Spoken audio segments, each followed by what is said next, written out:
The transport shuttle touched down at Seoul Spaceport with a gentle hiss of steam.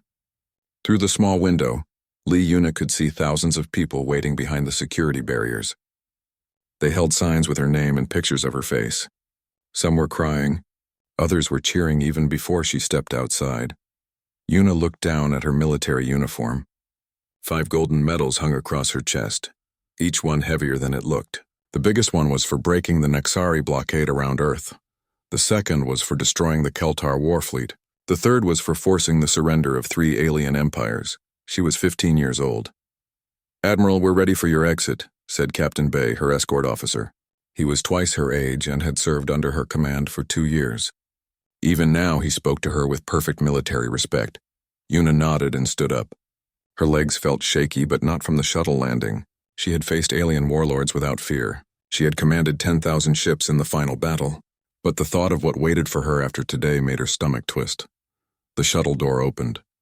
The crowd's roar hit her like a wave of sound. Camera flashes exploded in her face as she walked down the ramp. Someone thrust a microphone toward her. "Admiral Lee, how does it feel to be home? What are your plans now that the war is over? Will you continue serving in the military?" Yuna kept walking. She had learned long ago to ignore reporters. At the bottom of the ramp, she saw 2 familiar faces pushing through the crowd. Her parents' Dr. Lee Min-soo reached her first. He was a tall man with kind eyes, but today those eyes were full of tears. He wrapped his daughter in a tight hug, not caring about the cameras or the medals or the crowd watching them. "My little girl," he whispered. "You're home." Professor Kim Nara joined the embrace. Yuna's mother was usually calm and controlled, but now she was sobbing. "We're so proud of you," she said. "But we're more happy that you're safe." Yuna felt something strange in her chest. For 3 years, she had been Admiral Lee, the youngest military commander in human history. She had made decisions that saved billions of lives. She had carried the weight of humanity's survival on her shoulders. But in her parents' arms, she was just Yuna again. The ride home was quiet. Seoul looked different than when she had left. The alien bomb craters had been filled. New buildings rose where old ones had fallen. Children played in parks that had once been refugee camps. The city was healing. "How was the ceremony yesterday?" her father asked as they drove through the downtown area. "Long," Yuna said. "The president gave me another medal." The UN Secretary General made a speech. Everyone said nice things, but, her mother asked. She always could tell when Yuna was holding something back. But they all wanted to know what I would do next. They expect me to stay in the military, to help plan for the next war, to train new officers. Yuna stared out the window. They can't imagine that I might want something different. Her parents looked at each other. They had talked about this many times over the past few months. "That's why we made our decision," her father said. "You've given enough to the war effort. Now it's time for you to have the childhood you never got to experience." Yuna's heart jumped. They had talked about this, but she hadn't been sure they were serious. "You really mean it?" "We enrolled you at Hangang High School," her mother said. "You start Monday morning. No special treatment. No military rank. Just a normal student in a normal school." The car pulled up to their house. It was small and simple, nothing like the Grand Admiral quarters on the flagship where Yuna had lived during the war. But it was home. That evening, Yuna sat in her old bedroom. Her parents had kept everything exactly as she had left it 3 years ago. Stuffed animals on the shelf, posters of pop stars on the walls, a desk covered with school supplies she had never gotten to use. On the bed was her new school uniform. Navy blue skirt, white shirt, red tie. It looked so ordinary compared to her military dress uniform hanging in the closet. Tomorrow she would trade her admiral's insignia for a student ID card. Her computer chimed with an incoming message. The screen showed Commander Kang Hyejin, her former aide and closest friend in the military. "How are you feeling about tomorrow?" Hyejin asked. Yuna laughed, but it didn't sound happy. "I've commanded space battles against alien fleets. I've negotiated peace treaties with species that wanted to destroy us. I've made decisions that changed the course of history. But the thought of walking into a high school classroom terrifies me." "You'll figure it out," Hyejin said. "You always do. This is different." In the military, everything made sense. There were rules, chain of command, clear objectives. But teenagers? Yuna shook her head. "I've studied their behavior patterns. They're more complex than alien psychology." "Maybe that's the point," Hyejin said gently. Maybe you need to stop trying to understand everything like a military problem. After the call ended, Yuna walked to her window. The city lights stretched out below her, peaceful and bright. Somewhere out there, former enemy aliens were starting new lives on Earth. Refugees were rebuilding their homes. The galaxy was learning to live in peace. Tomorrow she would begin her own new life. No ships to command, no battles to fight, no soldiers looking to her for orders. Just Lee Yuna, age 15, starting her sophomore year at Hangang High School. She picked up the school handbook her parents had given her. The rules seemed simple enough. Attend classes. Complete assignments. Don't fight with other students. But Yuna suspected that the real rules, the ones that mattered, weren't written down anywhere. As she got ready for bed, Yuna caught sight of herself in the mirror. Without the uniform and medals, she looked like what she was supposed to be, a teenage girl. But her eyes held shadows that most teenagers never saw. She had seen too much, done too much, lost too much. Could she really go back to being a normal student? Could someone who had held the fate of humanity in her hands learn to care about homework and pop quizzes and cafeteria food? Tomorrow she would find out.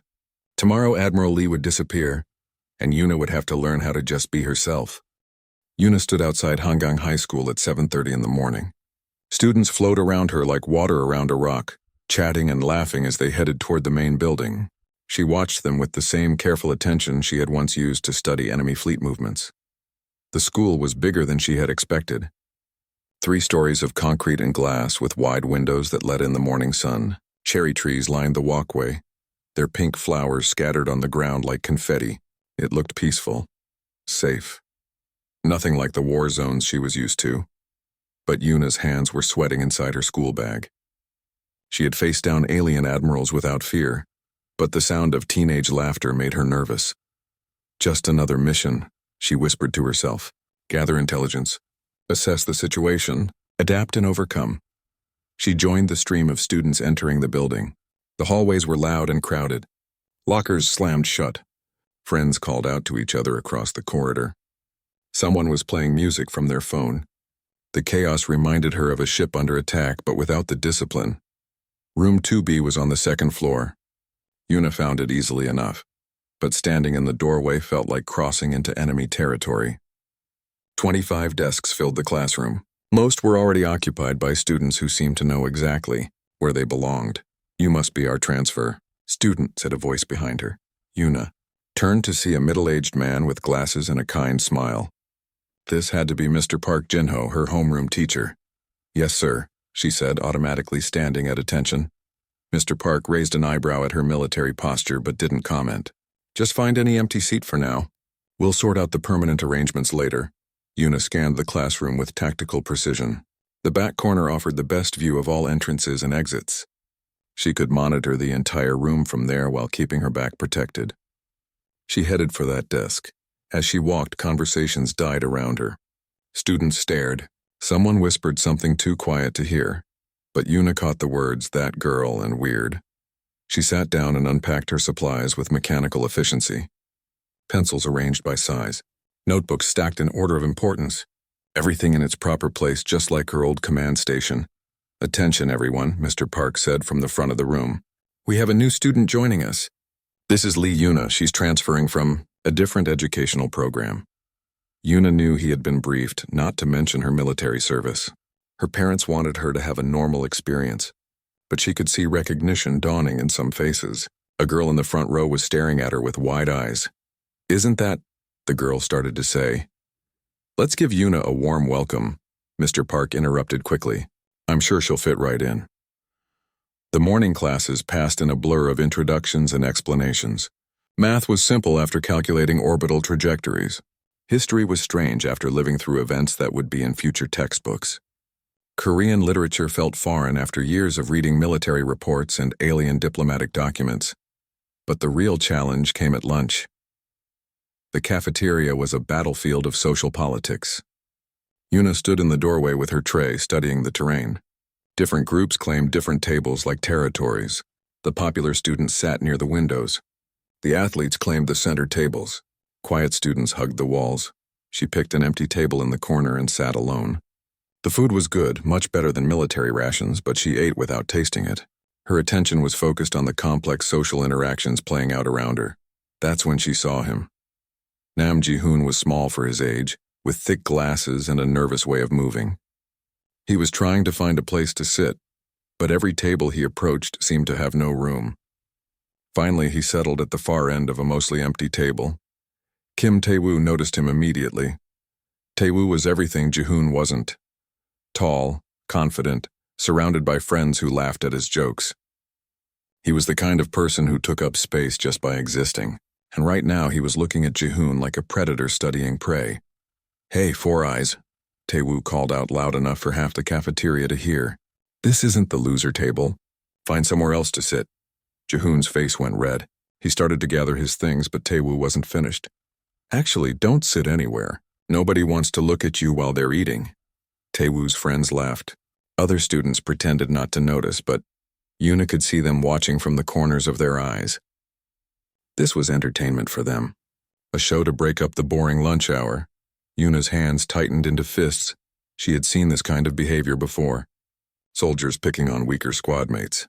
Officers abusing their rank. The strong crushing the weak just because they could. In the military, she would have ended it with a single command. But here she had no authority, no rank, no power except what she could create for herself. She stood up. The cafeteria seemed to sense the change. Conversations quieted as she walked across the room. Her footsteps echoed in the sudden silence. "Is there a problem here?" she asked, stopping beside Ji-hoon's table. Tae-woo looked up at her with surprise and irritation. "Who are you supposed to be? Someone who thinks you should find better things to do with your time? This doesn't concern you, transfer girl. Walk away." Yuna had faced alien warlords who commanded fleets of thousands. She had stared down enemies who could destroy planets. Kim Tae-woo, for all his bluster, was just a scared teenager trying to feel important by hurting others. "Actually," she said, her voice carrying the quiet authority of someone used to being obeyed, "it does concern me. Sit down." Something in her tone made Tae-woo take a step back. His friend suddenly seemed less confident. The entire cafeteria was watching now. "You can't tell me what to do," Tae-woo said, but his voice had lost its edge. "I'm not telling you. I'm suggesting. Strongly." Yuna's smile was cold as winter space. "Unless you'd prefer to discuss this further." For a long moment they stared at each other. Then Tae-woo looked away. "Whatever. This is stupid anyway." He gathered his friends and walked to another table, muttering complaints about crazy transfer students. Yuna sat down across from Ji-hoon, who was staring at her with amazement and fear. "Thank you," he whispered. "Don't mention it." But as Yuna looked around the cafeteria, she realized her mistake. The other students weren't looking at her with gratitude or admiration. They were looking at her with the same fear they had shown Tae-woo moments before. She had won the battle, but at what cost? Yuna spent her second week at Hangang High School like a spy in enemy territory. She carried a small notebook and wrote down everything she observed. Student behavior patterns, social hierarchies, unwritten rules that seemed to govern teenage life. The popular group centered around Choi Dae-ho, the student council president. He was handsome and confident with perfect grades and a smile that made teachers favor him. His followers included the prettiest girls and the best athletes. They sat at the center table in the cafeteria and walked the halls like they owned the school. The outcasts gathered near the library. They were the smart kids who didn't fit in, the quiet ones who preferred books to people, and the ones who simply marched to their own beat. Nam Ji-hoon had become part of this group after the cafeteria incident. Then there were the middle groups. Students who weren't popular but weren't outcasts either. They formed smaller circles based on shared interests. The art students, the music lovers, the gamers. Each group had its own territory and customs. Yuna belonged nowhere. During lunch on Wednesday, she approached one of the quiet students she had been observing. Han So-min sat alone at a small table, playing chess against herself on a magnetic board. She was pretty in a subtle way, with intelligent eyes and careful movements. "Mind if I sit here?" Yuna asked. So-min looked up surprised. Few people voluntarily sat with her. "Sure, I guess." Yuna settled into the chair across from her and watched the chess position. "You're in trouble. Black's king is trapped." "I know," So-min said. "I'm trying to figure out how to escape. Knight to f6, it's your only move." So-min studied the board, then moved the piece. Her eyes widened as she saw the solution Yuna had spotted. You're right. That creates an escape route. You play well, Yuna said. Most people your age can't think 3 moves ahead. Most people my age think chess is boring. Salmon reset the board. Want to play a game? For the next 30 minutes, they played in comfortable silence. Salmon was good, but Yuna was better. Military strategy training had taught her to think many moves ahead, to see patterns her opponent missed. You're different from what people say, Salmon said as Yuna captured her queen. What do people say? That you're scary, dangerous. Some kids think you might be in a gang or something. Salmon moved her king out of check. But you're just really, really smart, Yuna almost smiled. If only it were that simple. Can I ask you something? Salmon continued. Why did you transfer here in the middle of the year? And why do you always sit alone? The questions Yuna had been dreading. She couldn't tell the truth, but she didn't want to lie to the first person who had shown her genuine kindness. My family moved back to Seoul, she said carefully. I'm still adjusting to civilian life. Civilian life? Salmon caught the phrase immediately. Were you in a military family? Yuna nodded. It wasn't exactly a lie. That explains a lot, Somin said. The way you stand. How you observe everything. My dad was in the army. He does the same thing. Over the following days, Yuna and Somin began eating lunch together regularly. Somin shared the invisible rules of high school society, which teachers were strict and which were lenient. Why certain students dated certain others. How to avoid getting caught in the crossfire of teenage drama. The most important thing, Somin explained, is to never make anyone look stupid in public. That's why everyone is afraid of you after the Taewoo incident. You humiliated him in front of the whole cafeteria. He was bullying Jihoon, Yuna said. I know, and what you did was right. But the way you did it made everyone nervous. You were too controlled, too confident. It wasn't natural. Yuna thought about this. In the military, decisive action was praised. Hesitation got people killed, but here being too sure of herself made others uncomfortable. How should I have handled it? Maybe just sat with Jihoon, or asked Taewoo to stop nicely first, give him a chance to save face before escalating. Somin moved her rook. Teenagers are fragile. Their reputation is everything to them. The crisis came on Friday during English class. Choi Daeho had been watching Yuna all week. She could feel his attention like a weight on her shoulders. He was curious about the transfer student who had embarrassed his friend Taewoo. And like many popular students, he didn't like mysteries he couldn't solve. Miss Lee, he said during a break between lessons, loud enough for the whole class to hear. I've been wondering about you. Yuna looked up from her textbook. Oh, you seem very mature for someone our age, and you have this way of talking like you're used to giving orders. His smile was friendly, but his eyes were calculating. What kind of school did you transfer from? The classroom went quiet. Everyone was listening now. Just a regular school, Yuna said. Really? Because my father works for the Defense Ministry, and he showed me some interesting news footage last week. About the war hero ceremony. There was this young admiral who looked remarkably like you. Yuna's blood went cold. She had hoped to avoid this moment longer. I think you're mistaken, she said carefully. Am I? Daeho pulled out his phone and showed the screen to the class. It was a news photo from the ceremony. Admiral Lee Yuna in full military dress, medals gleaming on her chest. The resemblance was undeniable. Gasps echoed through the classroom. Someone whispered, "No way." Another student said, "Is that really her?" Yuna felt trapped. She could deny it, but the evidence was right there. She could confirm it, but then her normal life would be over. Instead, she did something unexpected. She laughed. You know what, Daeho? You got me. She stood up and gave a mock salute. Admiral Lee Yuna retired. I was hoping to keep that quiet, but I guess nothing stays secret in high school. The class erupted in excited chatter, but Yuna wasn't finished. Since we're sharing secrets, she continued, looking directly at Daeho, would you like to tell everyone about the time you cried in the principal's office because you got caught cheating on the college entrance practice test? Daeho's face went white. How did you? I have my sources. Yuna sat back down. Maybe we should both keep our interesting backgrounds to ourselves from now on. The message was clear. I know your secrets too. For the rest of class, nobody spoke directly to Yuna, but she could feel the shift in atmosphere. Word would spread quickly. By tomorrow, the entire school would know who she really was. As she walked home that afternoon, Yuna wondered if she had made the right choice. She had protected her privacy, but at the cost of revealing the very thing she wanted to hide. The war between Admiral Lee and student Yuna had begun. By Monday morning, everyone at Hungang High School knew the truth about Lee Yuna. Some students stared at her with awe. Others whispered behind her back. A few tried to approach her for autographs, but her cold stare sent them away quickly. The attention made her uncomfortable. This was exactly what her parents had wanted to avoid. During first period, the morning announcements included something unexpected. Registration for the annual Spring Strategy Tournament begins today. The principal's voice crackled over the speakers. Teams of 2 students will compete in various strategy games including chess, Go, and military simulation. The winning team receives scholarships and recognition at graduation. Yuna's ears perked up. A strategy competition. This was familiar territory.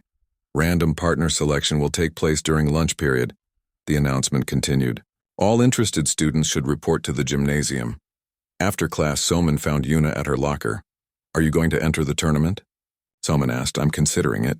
You'd probably win easily. I mean, you did command actual space battles. Yuna closed her locker and looked at her friend. That's exactly the problem. If I dominate the competition, it just proves I don't belong here. Everyone will see me as the war hero again, not as a regular student. So what are you going to do? I have an idea, but I need to see who my partner is first. The gymnasium was packed during lunch. Nearly 100 students had signed up for the tournament. Teachers supervised as names were drawn from a hat for random pairing. Lee Yuna, called Mr. Park. He reached into the hat again.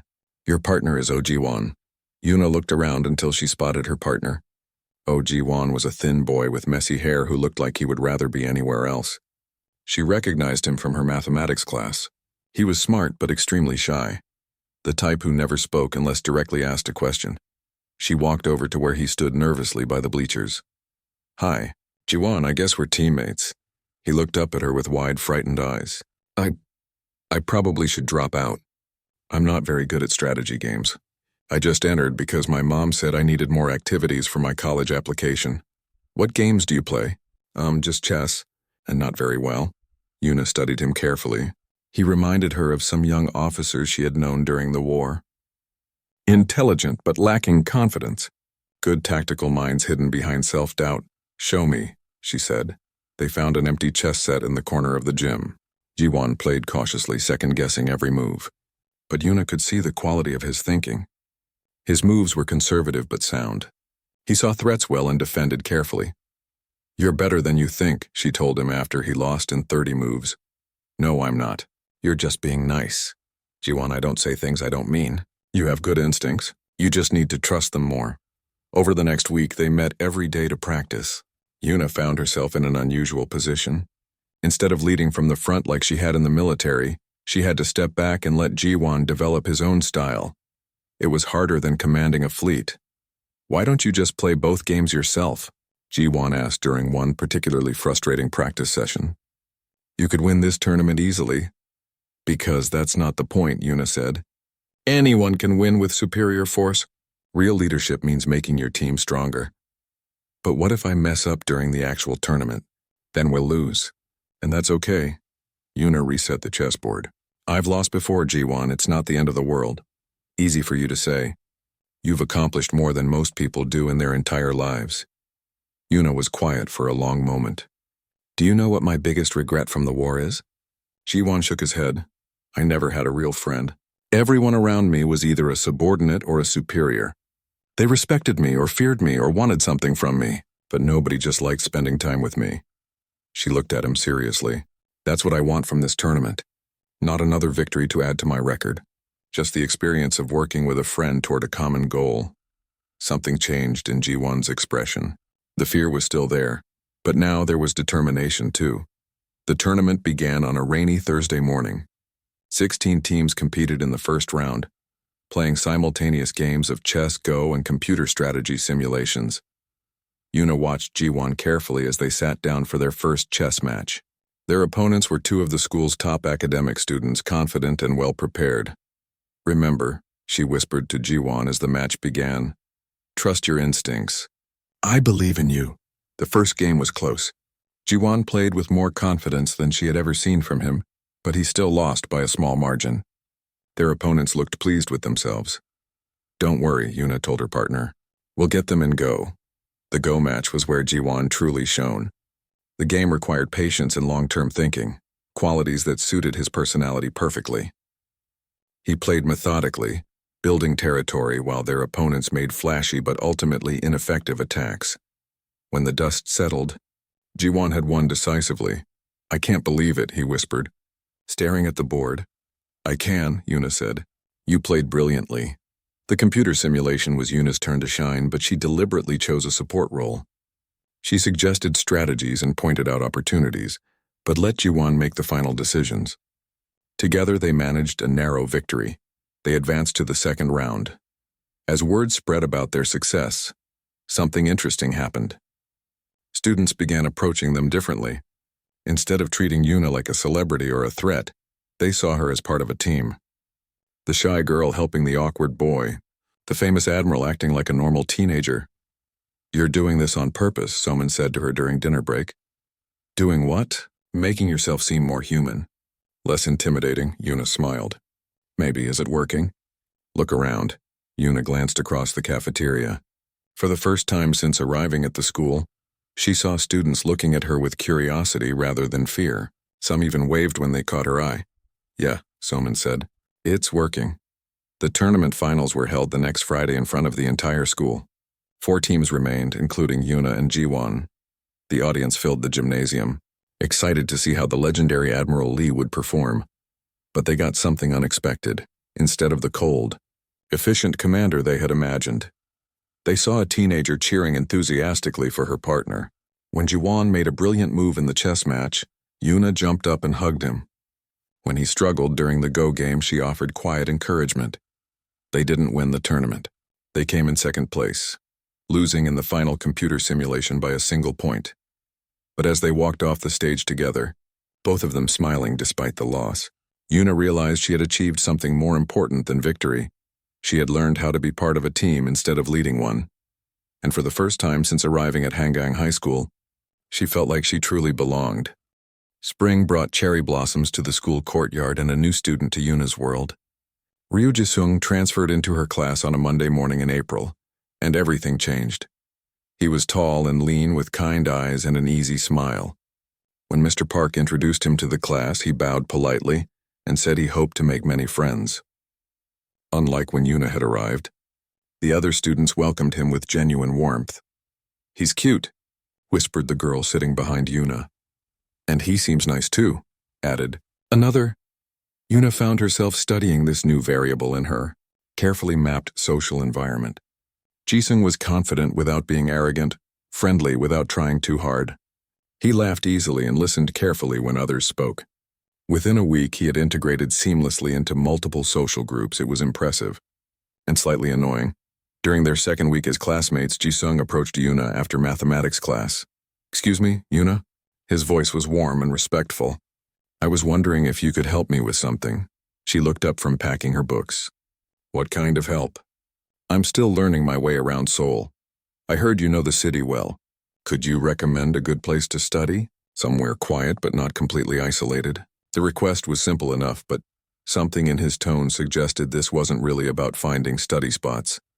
"There's a coffee shop near Hangang Park," she said carefully. "It's usually quiet in the afternoons." "That sounds perfect. Would you like to show me? Maybe this Saturday afternoon?" The question hung in the air between them. Around them, other students were gathering their things and heading to the next class, but Yuna felt like time had stopped. Was he asking her on a date? She started, then stopped. In all her years of military training, no one had taught her how to handle the situation. "If you're busy, that's okay," Jisung said quickly. "I just thought it would be nice to spend some time together outside of school." "No, I'm not busy. Saturday afternoon sounds good." His smile lit up his entire face. "Great, should we meet at 2 o'clock? After he left, Yuna sat at her desk trying to process what had just happened. She had accepted a date. Her first date ever. That evening, she called her former aide commander Kang Hyejin for advice. "A date?" Hyejin's voice through the video call was amused. "Admiral, you've planned military campaigns against 3 different alien species, but you're nervous about coffee with a teenage boy?" "This is different," Yuna protested. In war, I understood the objectives, the rules of engagement, the tactics that work. She paced around her bedroom. But dating? I have no idea what I'm supposed to do. Maybe that's the point. Maybe you're supposed to just be yourself. Myself? Hyejin, myself, is someone who has killed people, who has made decisions that destroyed entire fleets, who carries the weight of a galactic war on her shoulders. Yuna stopped pacing and stared at her reflection in the window. What if he finds out who I really am and decides I'm too damaged to be around? Yuna, Hyejin's voice was gentle. You're 15 years old. You deserve to have normal teenage experiences, and if this boy can't accept your past, then he doesn't deserve your present. Saturday came too quickly and too slowly at the same time. Yuna changed clothes 3 times before settling on a simple blue dress and white cardigan. She arrived at the coffee shop exactly at 2 o'clock, because being late was tactically unsound. Ji-sung was already there, sitting at a table by the window. He waved when he saw her, and his genuine happiness at her arrival made her heart do something strange. You look nice, he said as she sat down. Thank you, you too. For the first few minutes, conversation was awkward. Yuna found herself analyzing every word before she spoke, trying to determine the best response for maximum social effectiveness. It was exhausting. You know, Ji-sung said after they had ordered their drinks, you don't have to be so careful around me. I'm not being careful. You are. You think for 5 seconds before answering every question, like you're solving a complex problem instead of just talking. He leaned forward slightly. I'd rather hear your honest thoughts than your perfectly calculated responses. The observation was too accurate to deny. Sorry, I guess I'm not very good at this. At what? Coffee? At casual conversation? At being normal? Ji-sung was quiet for a moment, studying her face. Can I ask you something? And will you give me a real answer instead of a diplomatic one? Yuna nodded, though she felt like she was agreeing to jump off a cliff. What happened to you before you came to our school? I don't mean the basic facts. I mean what really happened. Because sometimes you look at things like you're seeing ghosts. The question hit her like a physical blow. She had been so focused on hiding her military service that she hadn't realized how obvious her trauma must be to someone really paying attention. She started, then stopped. How could she explain? How could she tell him about the nightmares, the guilt, the weight of command that still pressed on her shoulders? You don't have to tell me everything, Ji-sung said gently. But I'd like to understand you better. The real you, not the perfect student version you show everyone else. Yuna looked into his eyes and saw only kindness. No judgment. No expectation of heroic stories. Just genuine care for her as a person. I was in the military, she said finally.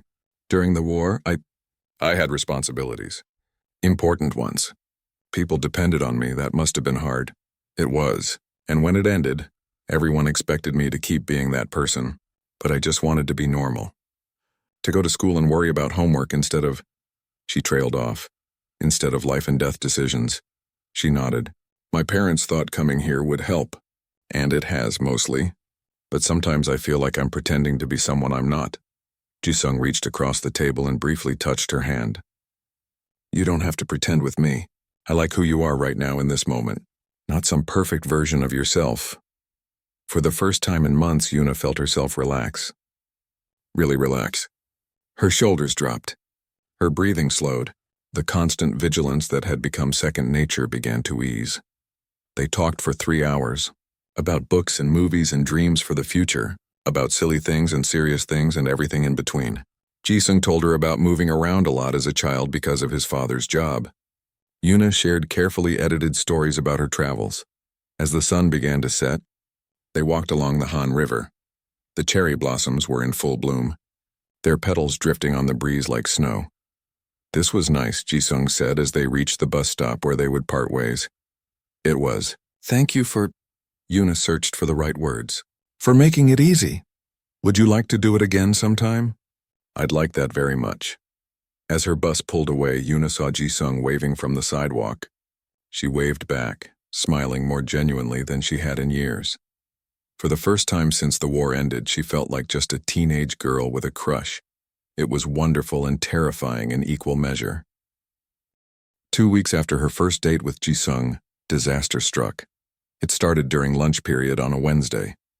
Yuna and Ji-sung were sitting together in the courtyard, sharing a book of poetry he had brought. The spring weather was perfect, and for a moment, everything felt normal. Then Choi Daeho appeared with his usual group of followers. Well, Daeho said loudly enough to draw attention from nearby students. Look at our famous war hero having a romantic lunch. Yuna tensed, but Ji-sung just looked confused. War hero? Oh, she didn't tell you? Daeho's smile was sharp and cruel. Your girlfriend is Admiral Lee Yuna, the youngest military commander in human history. She's killed more aliens than anyone alive. The color drained from Ji-sung's face. He turned to stare at Yuna, shock and hurt written clearly in his expression. Is that true? He asked quietly. Yuna felt the weight of every eye in the courtyard on her. Students were pulling out phones to record the drama. This was exactly the kind of scene that would be all over social media within an hour. Yes, she said simply. There was no point in lying anymore. You were Admiral Lee? The Admiral Lee? From all the news stories? Yes. Ji-sung stood up abruptly. I need some time to think about this. He walked away, leaving Yuna sitting alone while Daeho and his friends smirked with satisfaction. The poetry book lay forgotten on the ground between them. The next 3 days were the longest of Yuna's life. Ji-sung avoided her completely, sitting with different people at lunch and leaving quickly after each class. When she tried to approach him, he made excuses and hurried away. By Saturday, she couldn't take it anymore. She went to the coffee shop where they had their first date, hoping he might show up. He didn't. Instead, she called Hyejin again. He found out, Yuna said without preamble when her former aide answered. About your service? Everything. And now he won't even look at me. Yuna's voice cracked slightly. I should have told him myself. I should have been honest from the beginning. Maybe, but Yuna, if he can't accept who you are, it's not that simple. Yuna stared out the coffee shop window at the cherry trees, their blossoms now mostly fallen. I lied to him. For weeks I let him believe I was just a normal transfer student. How is he supposed to trust me now? So what are you going to do? Yuna was quiet for a long moment. I'm going to tell him the truth, all of it. And if he still doesn't want to be with me, at least it will be his choice based on complete information. She found Ji-sung on Monday morning before school started, sitting alone in the library. Can we talk? She asked. He looked up from his textbook. His eyes were tired, like he hadn't been sleeping well. I don't know what there is to say. There's a lot to say, and you deserve to hear it. After a moment, he closed his book and nodded. They found an empty classroom and Yuna began to tell her story. Not the sanitized version she had shared with the media, but the real truth. About being pulled out of school at 12 when her tactical abilities were discovered. About the weight of command when she was barely a teenager herself. About the battles she had fought and the decisions she had made. I killed people, she said quietly. Not directly most of the time, but my orders led to their deaths. Thousands of them. Maybe hundreds of thousands. Ji-sung listened without interrupting, his face unreadable. I know I should have told you sooner, she continued, but for the first time since the war ended, someone was looking at me like I was just Yuna, not Admiral Lee, not a hero or a monster or a symbol. Just a 15-year-old girl trying to figure out how to be normal. When she finished, they sat in silence for several minutes. I need to ask you something, Ji-sung said finally, and I need you to be completely honest. Okay, do you regret it? What you did during the war? The question surprised her. Which part? Any of it. All of it. Yuna thought carefully before answering. I regret that the war happened at all. I regret every life lost on both sides. I regret that I had to grow up so fast. She looked directly at him. But do I regret doing my duty when humanity needed me? No, I don't. Even though it cost you your childhood? Even then, someone had to make those decisions, and I was apparently good at it. She managed a small smile. Though I'm terrible at teenage dating. That earned her a tiny smile in return. I've been thinking about this for days, Ji-sung said. And I keep coming back to the same question. If the war started again tomorrow, would you go back? The question hit her like a punch to the gut. It was the one she had been trying not to ask herself. She started, then stopped. She had promised to be honest. If humanity was truly in danger again? If there was no one else who could do what I can do? She took a shaky breath. Yes, I would go back. Ji-sung nodded slowly. That's what I thought you'd say. Does that scare you? Terrify me, he admitted. But it also tells me something important about who you are. He reached across the desk and took her hand. You're someone who puts others before yourself. Even when it costs you everything. Ji-sung, I'm still hurt that you didn't trust me with the truth earlier. And I'm scared of what dating someone with your past might mean. He squeezed her hand gently. But I'm more afraid of losing you than I am of anything else. The relief that flooded through Yuna was overwhelming. For a moment she couldn't speak. There's something else you should know, she said when she found her voice. What? The nightmares. The guilt. The way I sometimes freeze up when there's too much noise or chaos. She met his eyes steadily. Dating me isn't going to be easy. I have scars that might never fully heal. Everyone has scars, Ji-sung said. Yours are just more dramatic than most. Despite everything, Yuna laughed. That's one way to put it. They talked for another hour, working through the complicated emotions and establishing new ground rules for their relationship. Complete honesty. No more secrets. And the understanding that her past was part of who she was, not something to be ashamed of or hidden away. As they walked to their first class together, Yuna felt something she hadn't experienced since before the war. Hope for a future that didn't revolve around conflict or duty or sacrifice. She was still Admiral Lee, the youngest military commander in human history. She would always carry the weight of what she had done during the war. But she was also just Yuna, a 15-year-old girl holding hands with a boy who knew exactly who she was and cared about her anyway. For the first time since returning to Earth, those two identities didn't feel like they were at war with each other. They felt like different parts of the same person, finally learning to coexist in peace. The Spring Festival at Hangang High School was the biggest event of the year. Students spent weeks preparing booths, performances, and exhibits to showcase their talents. This year, Yuna's class had chosen an ambitious project, a space battle simulation that would let visitors experience what combat was like during the recent war. We need someone to design the tactical scenarios, announced class president Kim Min-jung during their planning meeting. It has to be realistic but not too difficult for regular people. All eyes turned to Yuna. She felt the familiar weight of expectation. But this time it was different. These weren't subordinates waiting for orders.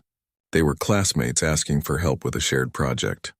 I could help with that, she said. But I'd rather work with a team than design everything myself. Over the next 2 weeks, Yuna found herself in an unexpected role. Instead of commanding from the front, she became a consultant and teacher.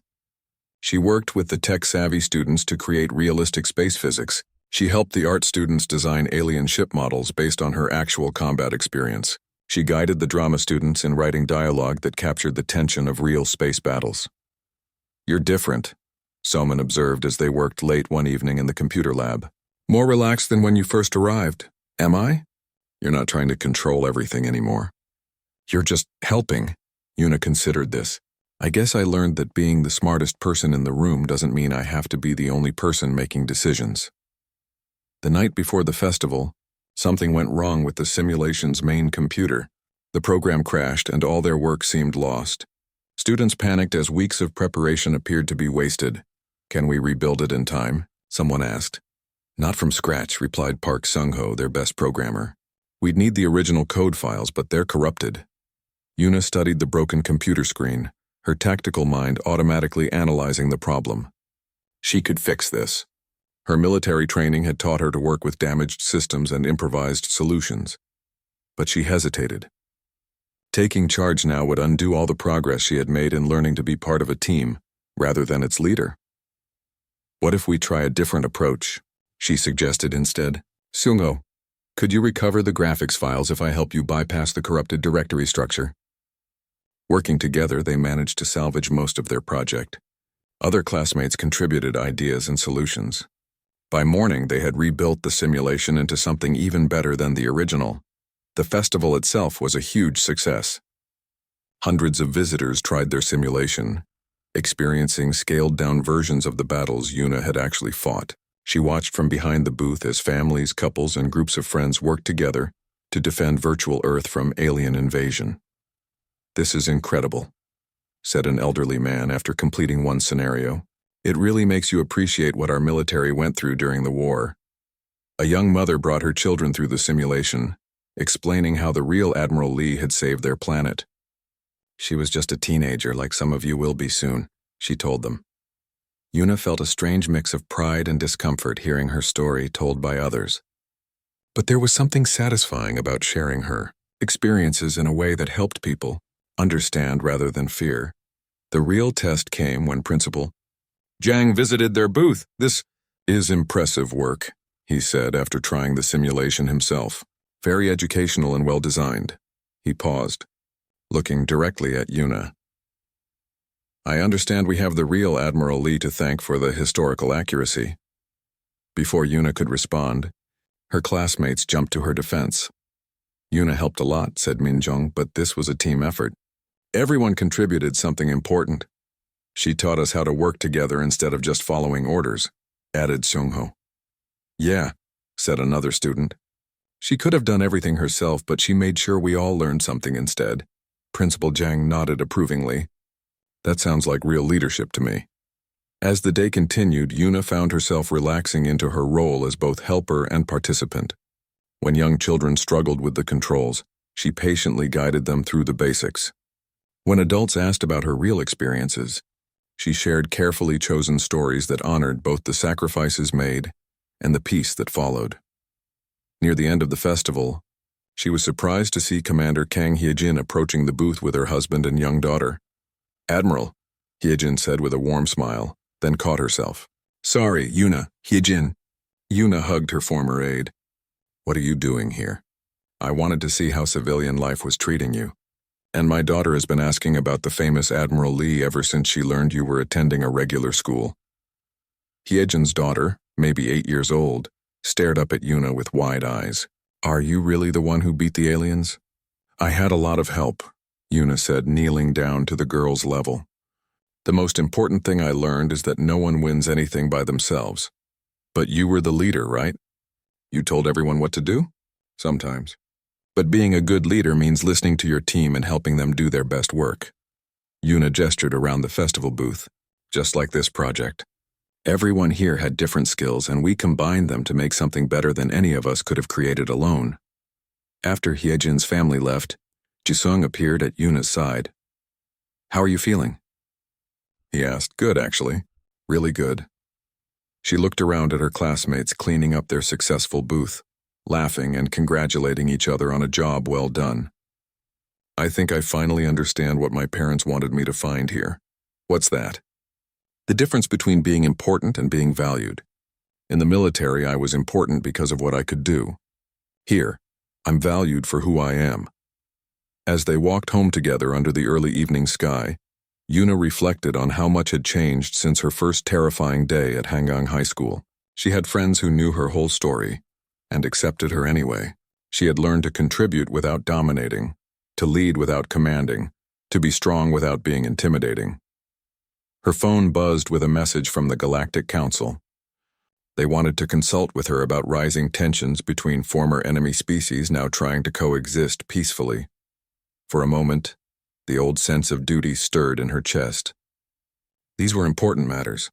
Lives might depend on the advice she could give.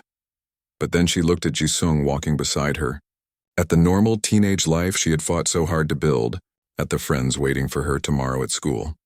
She typed back a quick response. "I can speak with you next Saturday afternoon. Please schedule for after 2 p.m. I have a chemistry test on Friday that I need to study for." Jisung read the message over her shoulder and grinned. "Only you would prioritize a chemistry test over galactic diplomacy." "The galaxy survived without me for billions of years before I was born," Yuna said. "It can wait a few more days while I finish being a high school student." As they reached her house, Yuna realized that she had finally found the answer to the question that had haunted her since returning to Earth. She didn't have to choose between being Admiral Li and being student Yuna. She could be both, in the right proportions at the right times. Some battles were worth fighting. Some victories were worth celebrating. And some moments were worth savoring exactly as they were. Tomorrow she would go to school, sit with her friends at lunch, hold Jisung's hand in the hallway, and complain about homework like any normal teenager. And on Saturday, she would help solve a galactic crisis before dinner. It was, she thought with a smile, exactly the kind of perfectly balanced life she had never known she wanted. The war hero had finally conquered her greatest enemy, the belief that she had to be extraordinary all the time. Sometimes, being wonderfully, perfectly ordinary was the most extraordinary thing of all.